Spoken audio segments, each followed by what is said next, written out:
Allah Subhanahu wa taala, malam hari ini kita dipertemukan dan dikumpulkan dalam masjid yang kita cintai ini, rumah Allah. Semoga Allah memberkahi kehidupan kita dan kampung kita ini. Amin ya rabbal alamin. Salawat kepada Rasulullah sallallahu alaihi wasallam. Allahumma shalli ala sayyidina Muhammad wa ala ali sayyidina Muhammad.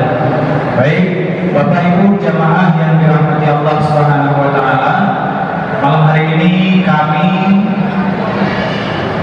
bersama Syekh Ali Jabir dari Majelis Duha Nasional yang alhamdulillah hadir bersama kita, insya Allah akan melakukan perjalanan atau safari dakwah, yang mana ada dua program yang kami ingin jelaskan. Yang pertama yakni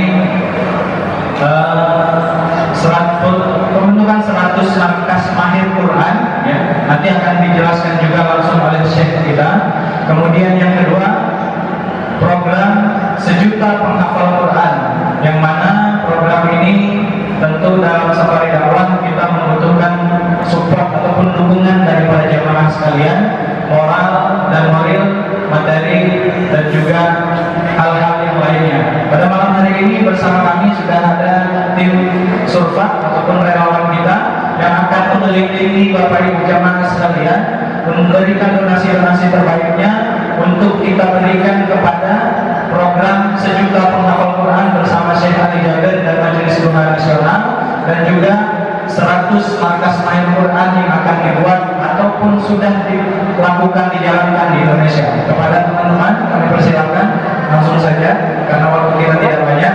Syekh kita sedang dijamu di belakang. Insya Allah sebentar lagi beliau akan langsung menyampaikan tausiahnya kepada kita, materi tentang keagamaan, keislaman, bagaimana kita mencintai Al-Quran, bagaimana kedekatan kita dengan Al-Quran, dan hal-hal lainnya tentunya untuk manfaat dalam kehidupan kita. Sembari tim surfak kita mengitari Bapak Ibu sekalian, kita lanjut kepada acara kita. Saya serahkan kepada MC, pada Ustaz Arfan Sulaiman. Bapak Ibu silakan.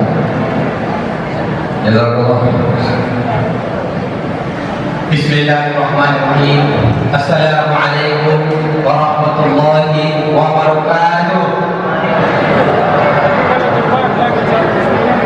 Alhamdulillahirabbil alamin wa syukurillah wa la haula wa la quwwata illa billah. Asyhadu an la ilaha illallah wa la syarika lah wa asyhadu anna Muhammadan abduhu wa rasuluh. Allahumma shalli wa sallim wa barik ala Muhammad wa ala alihi wa sahbihi rasulillah ajma'in. Tiada kata yang paling pantas kita senandungkan pada malam yang mulia ini melainkan puji dan syukur kita kepada Allah Subhanahu wa taala atas limpahan rahmat nikmat yang Allah berikan kepada kita sehingga kita bisa hadir bersama-sama di masjid kita ini. Tadi telah sama-sama kita melaksanakan sholat Isya berjamaah. Seolah sebentar lagi kita akan mendengarkan tablik akbar akan disampaikan oleh Syekh Ali Jabir. Baik, untuk mengawali acara kita pada kesempatan yang mulia ini, mari kita buka dengan Al-Basmalah. Bismillahirrahmanirrahim. Baik, untuk mempersingkat waktu, acara ini diselenggarakan kerjasama antara Masjid Hayatul Rafandi bekerjasama dengan komunitas Lapangan Azan Peduli dan Majelis Duha Nasional. Baik, langsung saja kita sambut Syekh Ali Jabir. Kami harap sebelum Syekh Ali Jabir hadir di hadapan kita, sekali lagi kami ingatkan jaga protokol kesehatan, dan saya minta takdir dari kita semua. Bisa? Ya. Takdir. Takdir. Takdir. Kepada Syekh Ali Jabir kita persilakan.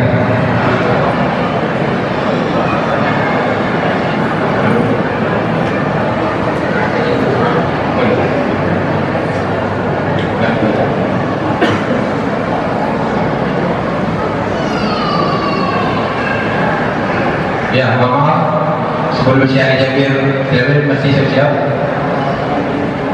Nah, semuanya.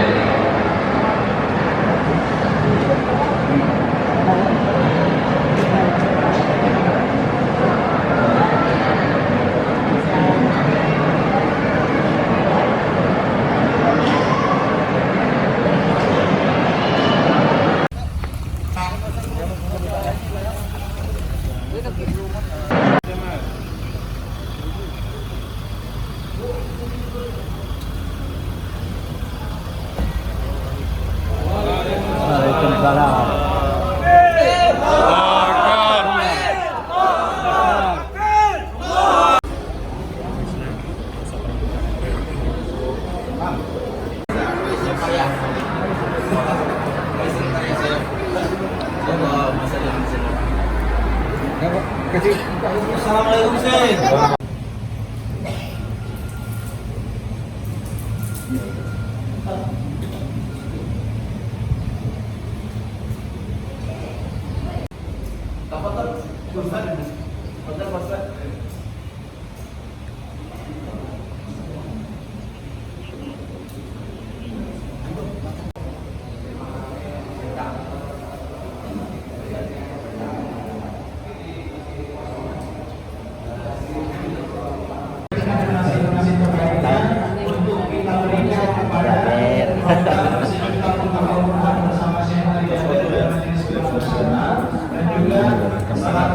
Apa tuh sama Andong?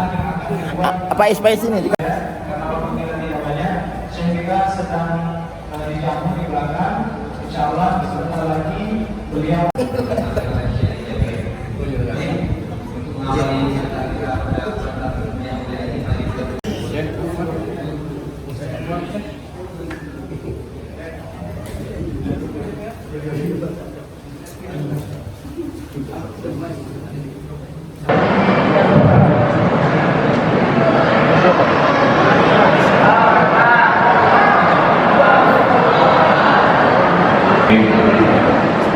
Assalamualaikum warahmatullahi wabarakatuh.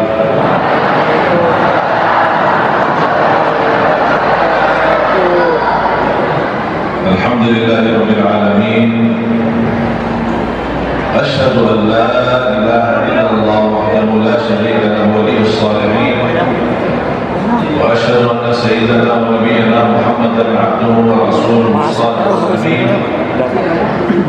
Allahumma salli wa sallim wa barik ala sayyidina Muhammad wa ala alihi wa sahbihi wa man tabi'ahum bi ihsanin ila yaumiddin.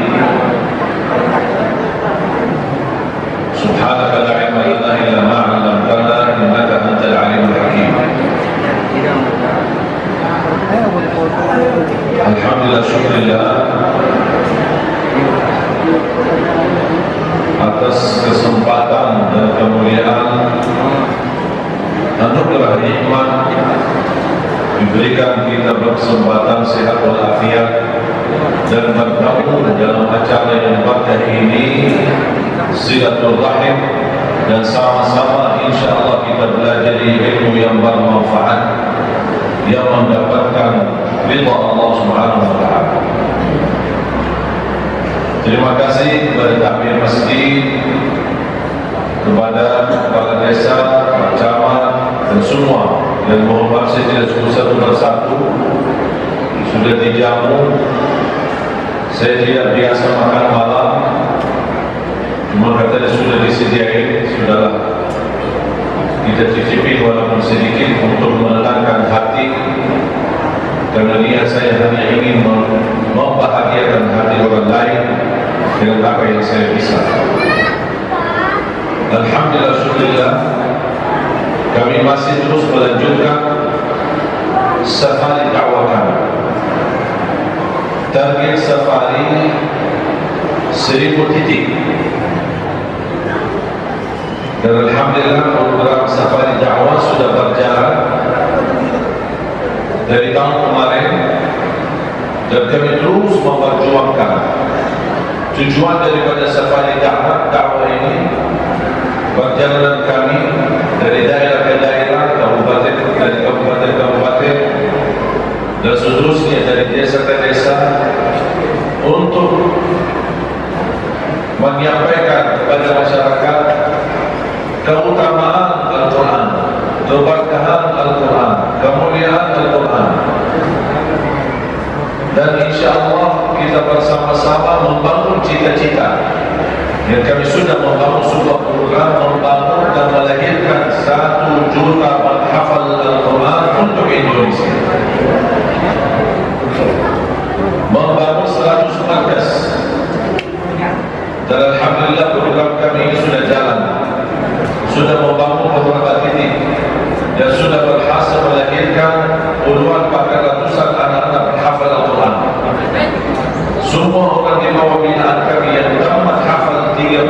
khusus kami hadiahkan umrah.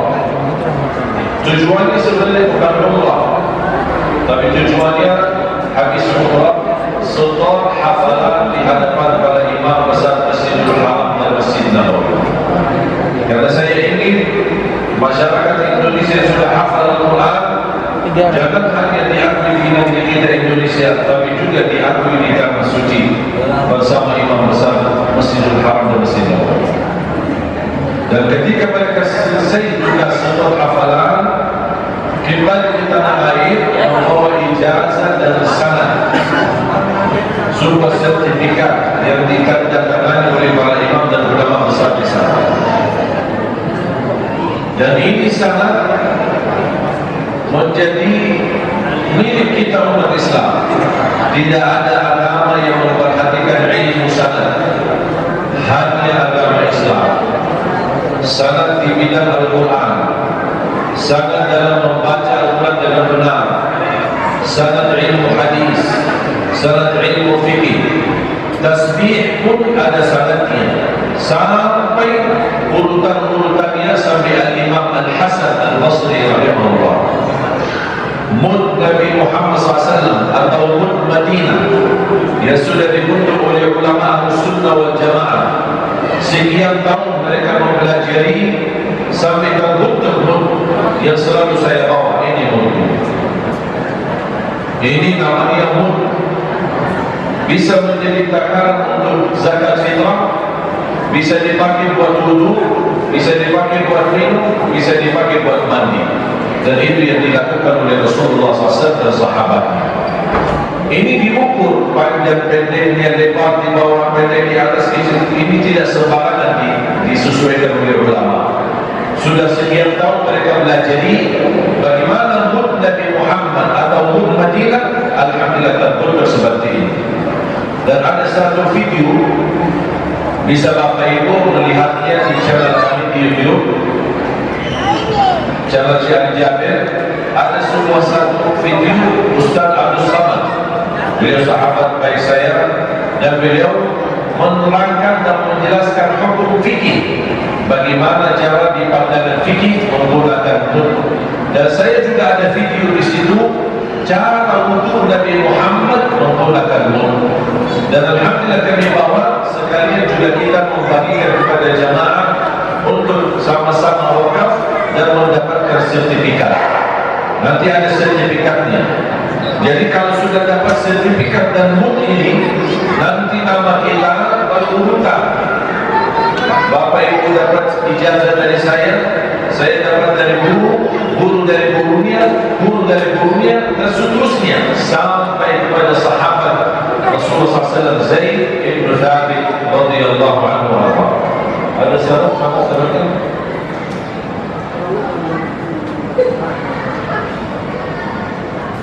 Dan ini berharga sangat besar di pandangan agama Islam adalah ilmu Islam atau ilmu sanad ijazah.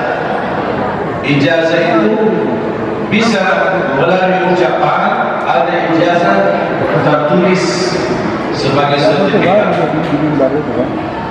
Di antaranya saya ketika belajar menggunakan wudu, saya hampir 3 kali isi air, 3 kali baru habis wudu. Ketika saya menerima ijazah dari guru saya di Madinah, seorang ulama besar Ahlussunnah wal Jamaah di Madinah, beliau mengajari saya bagaimana cara wudu Nabi Muhammad dalam ukuran Mud. Akhirnya saya bisa dapat wudu menggunakan Mud cuma 1 Mud, 1 aja. Kalau mandi Nabi Muhammad berapa banyak? 4 kali. Kalau ibu-ibu 20 kali. 4 kali ini cukup mandi Nabi Muhammad SAW. Dan Nabi Muhammad SAW melarang kita mubazzir air. Mubazzir air ketika wudu hukumnya haram. Mubazzir air ketika wudu tidak dibolehkan walaupun wudu di atas sungai yang airnya mengalir. Rasulullah SAW melarang jangan mubazzir air walaupun kamu wudu di atas sungai yang airnya mengalir. Saya bertemu seorang bapak habis keluar habis mati ya, enggak baru wudu saja. Wudu begitu basah semua bajunya.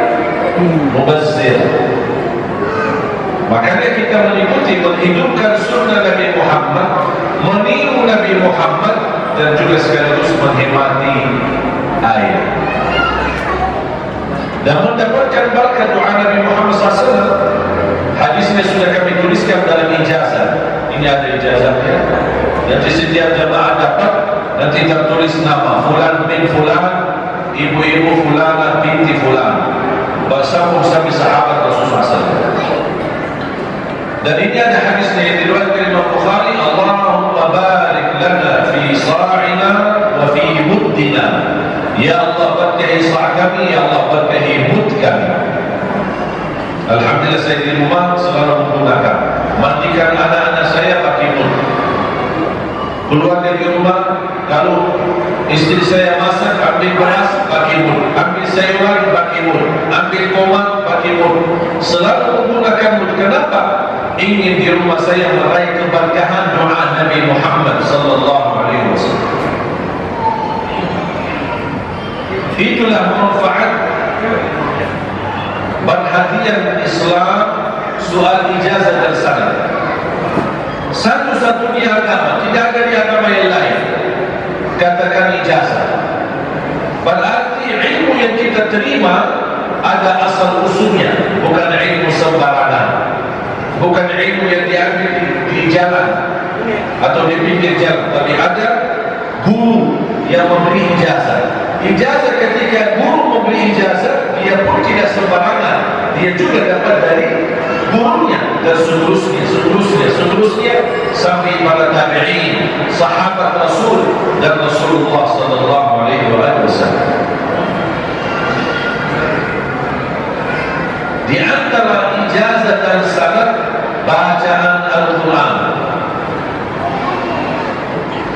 Tidak ada kewajiban hafal, tapi lebih wajib memperbaiki bacaan, baca dengan benar. Banyak sekarang orang hafal Al-Quran, tapi masih baca Al-Fatihah, Alhamdulillahi Rabbil Alamin, padahal sudah hafal. Bisa hafal 30 juz, tapi Al-Fatihah aja tidak benar. Dia masih merubah ha sama ha, tidak bisa membedakan. Alhamdulillahi Rabbil Alamin, segala puji bagi Allah. Alhamdulillahi Rabbil Alamin, segala kebaikan bagi Allah. Berarti orang bilang kata Allah, Allah mati. Emang Allah mati? Tidak. Allah la ilaha illa huwal hayyul qayyum. Allah maha hidup. Rubah satu huruf ha menjadi ha, langsung rubah makna.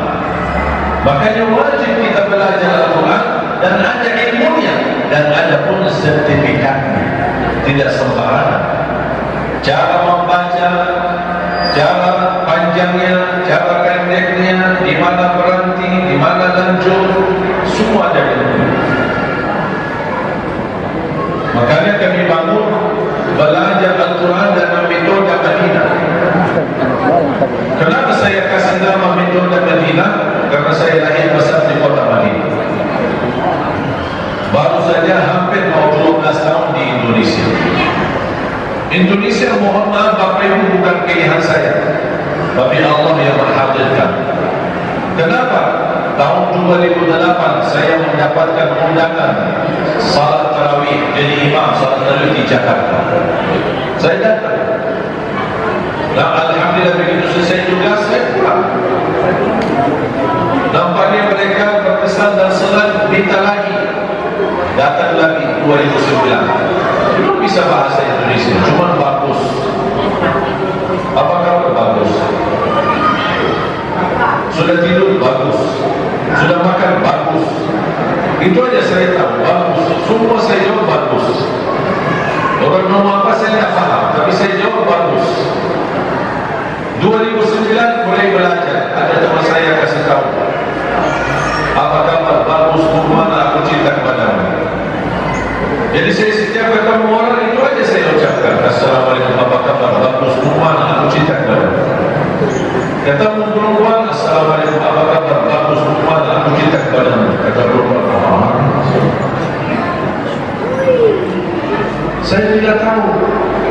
bahasa. Tidak pernah belajar kamus, tidak pernah belajar kursus.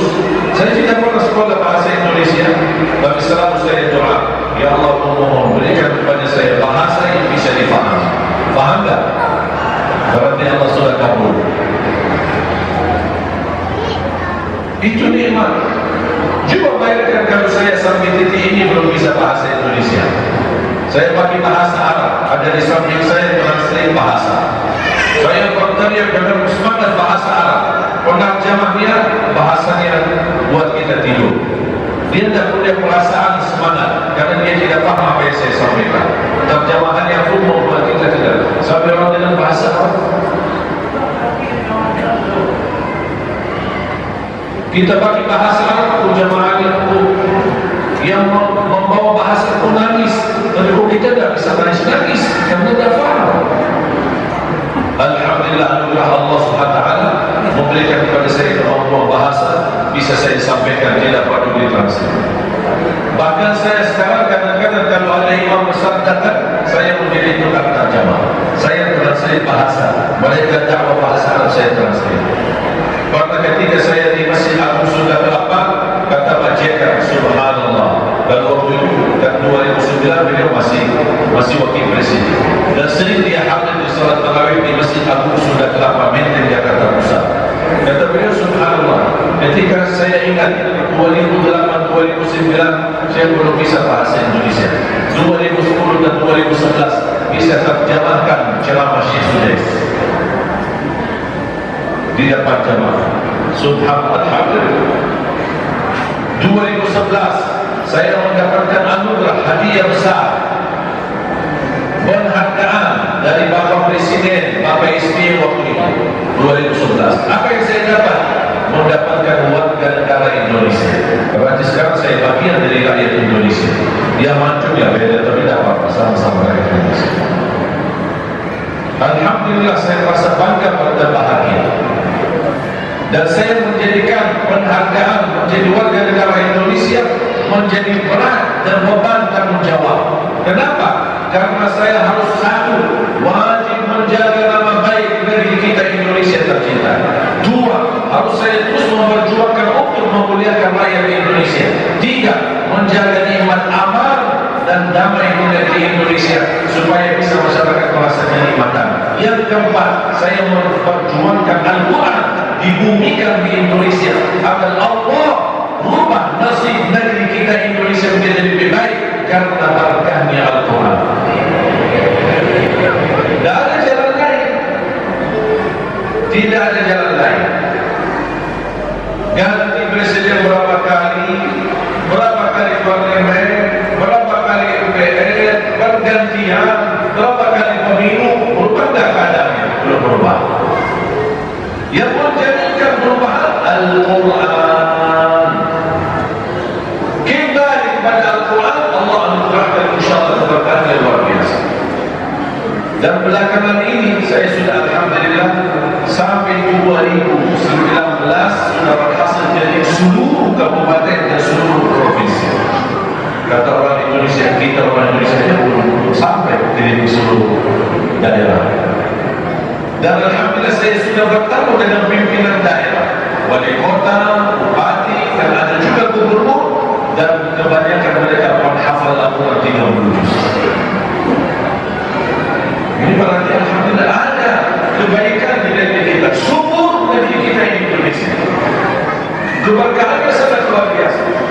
Cuma belum saja perhatian, negeri kita Indonesia negara dan besar punya Islam. Tapi sayang sekali negeri kita Indonesia terbesar di dunia tidak bisa membaca Quran. Sayang itu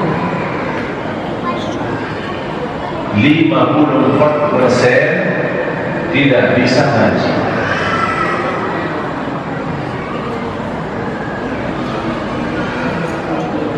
Malu kan? Padahal fasilitas belajar Al-Quran sangat banyak. Kalau sahabat Rasulullah yang bisa baca Al-Quran masih ada usul. Kalau mereka tidak pergi hafal Quran masih ada usul. Kenapa? Mereka tidak ada mushaf, tidak ada kertas, tidak ada Quran. Ketika turunnya wahyu kepada Rasul, Rasul tidak bisa menulis. Panggil ada sahabat pilihan Rasul menjadi tukang tulis wahyu. Turun wahyu Rasul baca, sahabat tulis, ada beberapa orang yang dipilih. Dan ketika dituliskan wahyu, sahabat ini menyampaikan kepada sahabat yang lain supaya bisa simpan dan bisa hafal. Di mana tulisnya? Di atas kulit unta, kulit kambing, tulang unta, tulang kambing, dan ada mushaf. Sekarang gimana? Subhanallah, semua serba ada. Mushaf besar, mata kita sakit dan bisa melihat, ada mushaf besar dan gede, bisa lihat kau. Mushaf satu bisa dibawa kemana-mana. Mushaf sedang, warna-warni, tajwid, sampai akhir pena, kita baca bisa keluar suara, aplikasi di HP kita, banyak macam-macam, YouTube, jutaan murattal Al-Quran, tapi umat kita malas baca. Apa usul kita? Apa usul kita? Kalau kita masih di zaman dahulu, susah mendapatkan Quran, masih ada usul, kita bisa berkata, ya Allah, ada. Sekarang juga di mana-mana. Sampai Al-Quran dibagi gratis. Banyak lembaga membagikan Quran gratis. Tapi sayang sekali, kita kenal Al-Quran hanya di bulan Ramadan. Kita buka Al-Quran di bulan Ramadan. Habis selesai Ramadan, kita tutup lagi dan kita masukin dalam lemari. Datang Ramadan yang akan datangnya, itulah hubungan kita sama Al-Quran. Berhari-hari lewat tidak baca Quran, berbulan-bulan habis tidak khatam Al-Quran, padahal minimal, dan itu pun bagi orang yang paling malas, khatam Al-Quran dalam satu bulan minimal 1 kali, dan itu orang paling malas. Satu hari 1 juz.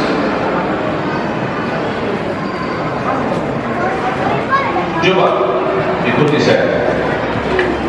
1 hari 1 juz. Mana suaranya? 1 hari 1 juz. 30 hari 30 juz. Bisa? Sekali lagi. Coba. 1, 2, 3.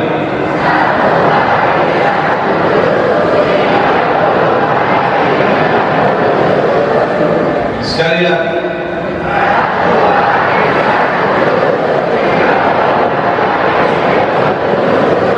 Pendek? Pendek? Makin banyak lagi. Sama mudah. Terus kenapa tidak dilaksanakan? Ada orang berkata, kalau 1 juz sehari ini kebanyakan. Tahu tak yang membuat kita susah khatam Al-Quran apa? Kira-kira tahu tak? Ini saya kasih contoh.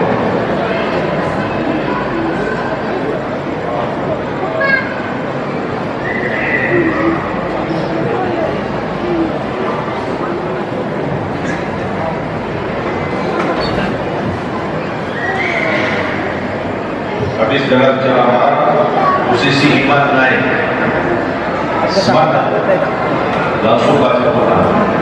Begitu mulai turun iman, tutup Quran. Jadi ini yang membuat banyak orang malas.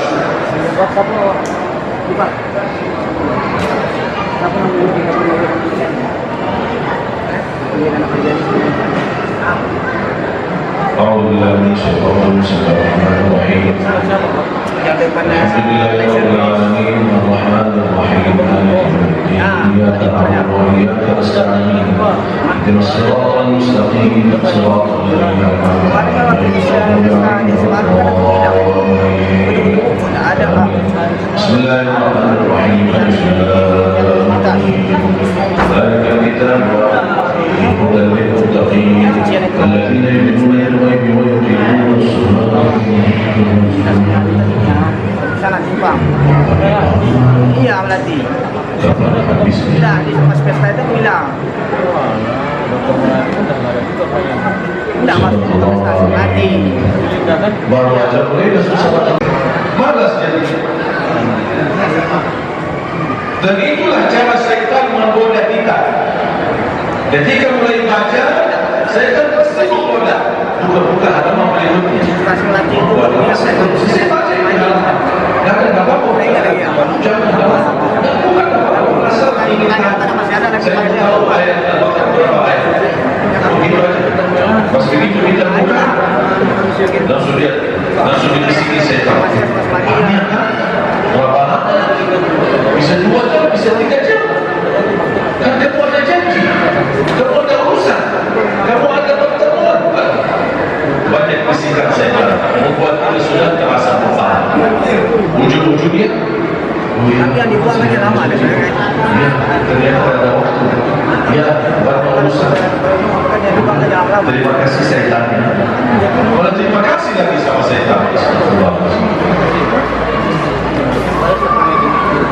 Bapak Ibu, tahu tak kira-kira mau khatam Al-Quran butuh berapa lama? 30 juz. Dengan bacaan standar. Tadi saya kembali. Saya pernah tes. Karena saya tes bawa alarm. Dan saya ingat masa itu di Muasana waktu saya masih SMP, Kerasa di Madinah. Waktu itu belum ada HP. Dan saya bawa alarm, saya baca. Dan saya pesan alarm on. Dari habis subuh sampai zuhur, begitu tiba waktu zuhur saya off alarm. Habis zuhur saya on lagi. Sampai asar saya off lagi. Habis asar saya on lagi alarm. Ketika saya khatam Al-Quran, saya lihat alarm. Kira-kira butuh berapa lama? 30 juz tuntas dengan bacaan lancar 10 jam. Selesai. Sedangkan ada orang 24 jam tidak bisa 1 juz. Sedangkan 30 juz bisa dalam waktu 10 jam. Saya punya teman sekolah, dia mampu khatam Al-Quran dalam waktu 7 jam 48 menit. 30 juz.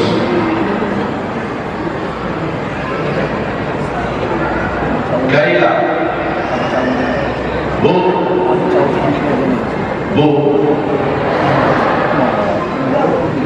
tangan, alhamdulillah masih hidup. Tahu tak Kaila? Tahu kan siapa Kaila? Peserta Hafiz di Indonesia. Kondisinya apa? Kondisinya buta, wanita, usia 7 tahun, buta. Saya pernah tanya, dan saya kemarin waktu isi di TVRI sama Ustaz Yusuf Mansur, kita isi acara doa untuk negeri di waktu tanggal 17 Agustus. Saya ketemu Kaila, dan dua alhamdulillah waktu dia di acara Hafiz Indonesia beberapa tahun lalu, dia cuma hafal beberapa juz. Kemarin ketika ketemu dia sudah tamat 30 juz. Buta. Saya pernah tanya, Kaila, berapa bacaan kamu setiap hari? Kata dia 5 sampai 7 juz satu hari. Buta. 7 juz sehari. Saya langsung kaget. Kaila, dia kebanyakan, terlalu banyak. Sebenarnya Kaila ini punya uzur. Bila aja sama Allah saya tidak bisa baca Al-Quran karena tidak bisa lihat. Tahu nggak kira-kira jawabannya apa? Perempuan usia 7 tahun, belum dewasa, anak-anak. Dia berkata, mohon maaf saya malu sama Allah menjadikan buta saya alasan tidak baca Quran. Mohon maaf alasan bapak ibu. Alasannya sibuk, ya, banyak urusan, belum selesai kerjaan. La haula wala quwwata. berarti tingkatan pencinta Al-Quran belum di hati kita. Biasa-biasa. Rasulullah SAW menceritakan akan datang satu zaman umat Islam membuka Al-Quran sudah halamannya kosong, putih, polos, habis diangkat oleh Allah Subhanahu wa Ta'ala. Kira-kira mau tak tunggu hari itu? Kita ingin baca tapi polos. Ada mushaf, ada Quran, ada bukunya. Kita buka, mana ayat? Polos, putih halamannya. Semua tulisan Al-Quran diangkat oleh Allah Subhanahu wa Ta'ala. Di masa itu sudah tidak ada orang yang menghargai Al-Quran. Makanya Allah tidak membiarkan Al-Quran di bumi, Allah angkat. Makanya bahagia orang menghafal Al-Quran. Bahagia orang yang bisa setiap hari baca Al-Quran. Belum bisa pun baca, tidak ada uzur, masih bisa simak, masih bisa dengar. Dan pahala yang membaca Al-Quran maupun dengar, pahalanya sama. Setiap satu huruf 10 kebaikan. Jadi jangan ada orang berkata saya tidak bisa baca, saya masih awam, saya berbata-bata, masih bisa dengar. Aktifkan telingamu untuk mendengar sinar Al-Quran. Karena setiap ayat yang Anda dengar, setiap satu huruf dapat 10 kebaikan.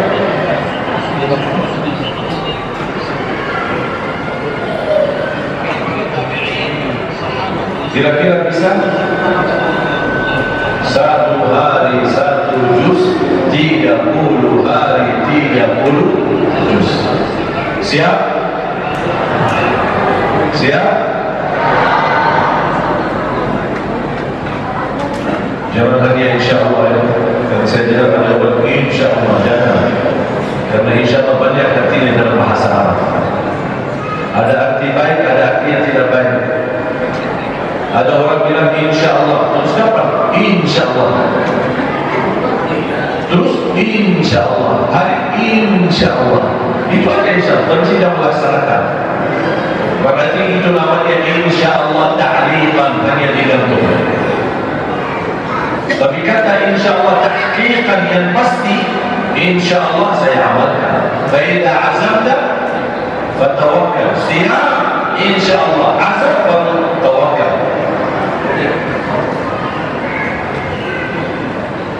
Kalau merasa satu juz dalam satu hari berat, dapat satu juz itu bisa dicicil. Allah terima cicilan, dapat. InsyaAllah terima cicilan. Mungkin nanti masuk surga cicilan. Di mana kita nyicil satu juz dalam sehari? Bagi-bagi. Quran seperti ini, dan sudah banyak di Indonesia yang isinya sama dengan Quran Madinah, tapi ditambahkan terjemahan. Setiap satu juz 20 halaman. Bagi aja. Waktu subuh 4 halaman, waktu zuhur baca 4 halaman, waktu asar baca 4 halaman, waktu maghrib baca 4 halaman, isya 4 halaman. 4 kali 5 waktu berapa? 20. Sudah beres satu juz.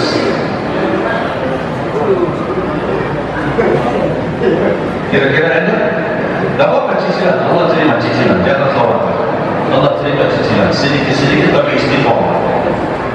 Jangan habis ceramah, iman lagi naik semangat, baca terus, habis Al-Baqarah, baca lagi Ali Imran, karena lagi semangat. Masya Allah, ya Allah, luar biasa. Baca lagi surah An-Nisa, habis sudah capek, tutup Al-Quran, habis itu 1 tahun tidak baca-baca. Astagfirullahaladzim. Boleh semangat, tapi mohon atur semangatnya, jangan berlebihan. Komitmen, aturkan waktu yang tepat dan jumlah, tentukan dan bisa diistiqomahkan walaupun sedikit. Kira-kira cocok? Bagi-bagi satu juz. Kalau tidak bisa sekaligus, tidak apa-apa bagi-bagi. Bisa? Bisa bro? Bisa? Kira-kira mudah? Atau mau nggak lebih mudah lagi untuk khatam Al-Quran? Mau? Atau cukup ini yang saya sampaikan? Kalau cukup, alhamdulillah. Kalau mau lebih mudah, ada. Mau lebih mudah lagi? Kalau kita bisa 1 kali kita baca satu juz, tahap yang kedua bagikan di waktu salat. Kalau itu pun tidak bisa, cara yang ketiga, insya Allah cara mudah. Dan selama saya berada di Indonesia, saya sudah hafal prinsip orang Indonesia. Orang Indonesia dah suka yang susah-susah, dah suka yang ribet. Orang Indonesia mau mudah diingat, mudah dihafal, mudah diamalkan dan masuk surga. Itu orang Indonesia. Setuju? Makanya saya fikir, kalau di Arab saya tak pernah terapkan metode mudah itu. Di Arab sudah biasa.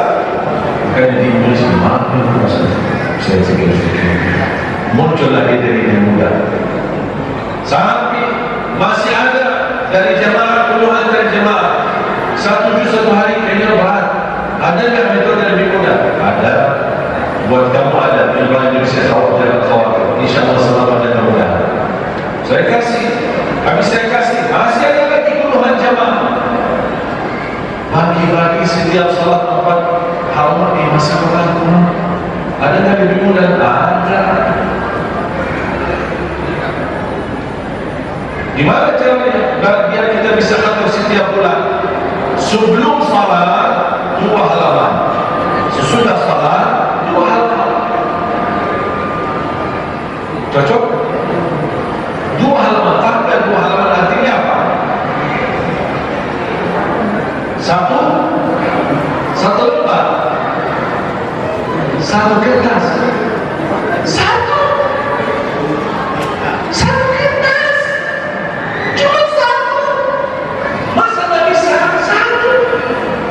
Satu lembar, boleh balik 2 halaman, baca sebelum salat subuh. Kira-kira 15 menit atau 10 menit. Bagi saya lancar bacaan, insya Allah suratul Baqarah 32 menit. Bagi orang yang masih tidak terlalu banyak lancar, insya Allah tidak lama juga. Sebelum salat 1 lembar, habis salat 1 lembar. 1 juz ada 10 lembar, 20 halaman. Kalau 2 halaman sebelum salat, 2 halaman sesudah salat, jadi berapa? 4. Kalau kita teruskan sebelum zuhur 2 halaman lagi. Kalau ada merasa semangat, mutambahin jangan dulu. Ini dulu diistiqamahkan sambil menjadi kebiasaan. Baru kalau sudah mantap, baru silakan tambah sedikit dan sedikit. Kalau belum terbiasa, jangan dilebihi. Itu aja. 2 halaman sebelum salat, 2 halaman sesudah salat. Pasti datang saya tergoda. Cuma 2 halaman sih. Apa katanya kamu orang takwa, orang saleh? Ayo tambahin 2 halaman sih. Ini saya terbintar. Dia datang walaupun dia mendorong kita semangat beribadah supaya berlebihan, nanti akhirnya capek lelah. Itu saya tanya mau. Ayo apa? 2 halaman malu bikin malu sama Allah. Ini syaitan. Itu saya tahu. Dibisikin terus. Tambahin. Ini biasa. Saya mau istiqamah. Tambahin. Malu kita. Cuma 2 halaman. Ya ada malunya. Begitu ya. Kita kan bingung. Kita fikir ini bisikan dari malaikat atau bisikan kebaikan. Disuruh tambahin ibadah. Syaitan pun kadang-kadang menggoda kita untuk menambah ibadah. Karena syaitan punya tujuan. Akhirnya kita tambah. Sedikit lagi tambah. Lama-kelamaan menjadi banyak. Akhirnya terputus. Tidak lanjut. Dan itu syaitan yang mau. Makanya kata Rasulullah, Allah cinta amalan hamba sedikit demi sedikit, tapi istiqomah rutin. Siap? Bisa? 2 halaman sebelum salat, 2 halaman sesudah salat. Setiap 5 orang. Setuju? Cocok? Kira-kira masih mau lagi? Mau apa? Masih mau lebih mudah? Ya Bu, ini cukup atau masih mau lagi lebih mudah? Ya Bu, mau lebih mudah? Mau. Ada orang Indonesia bilang tidak mau, orang Indonesia pasti mau. Kalau tidak mau berarti bukan orang Indonesia.